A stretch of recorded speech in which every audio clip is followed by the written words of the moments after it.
রব্বুল আলামিন ডাক দিয়ে বলেন, তোমার মরণের পরে, হিসাবের পরে আমি রব যখন তোমাকে জান্নাত দেব, প্রথম চাহিদা তোমার ছিল জান্নাত, প্রথম চাহিদা তোমার ছিল তুমি আর মরতে চাও না।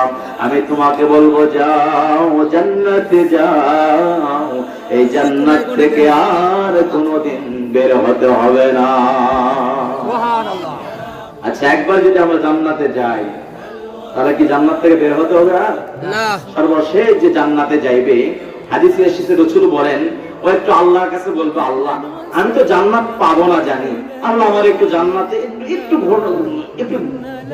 দেখার তৌফিক, একটু দেখে বের হবো। সুবহানাল্লাহ বলবেন না? এর আগে একটু নাইরা চাইরা দেখবো, আল্লাহ জান্নাতে যাবো না, জানি তুমি জান্নাতে যাইতে দিবা না, আল্লাহ একটু জান্নাতের আশপাশে যাইতে দাও, একটু জান্নাতের থেকে দেখতে পাই। সুবহানাল্লাহ বলবেন না?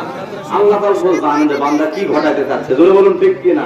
ওই যে কিছু ছেলে পেলে কান্দে, আব্বু আব্বু আমাকে বাজারে না নাও, আমি বাজারে যাব না, আমি তোমার সাথে একটু হুন্ডাই উঠবো, জোরে বলুন ঠিক কি না? হুন্ডাই ওঠার পরে আব্বুকে এমন যাত্রা ধরে, আব্বু আমি বাজারে যাবো, জোরে বলুন ঠিক কি না?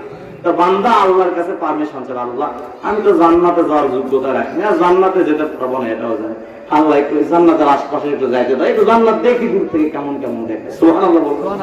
আল্লাহ তো জানে বান্দার ভিতরে কি ঘটতেছে, জোরে বলুন ঠিক কি না?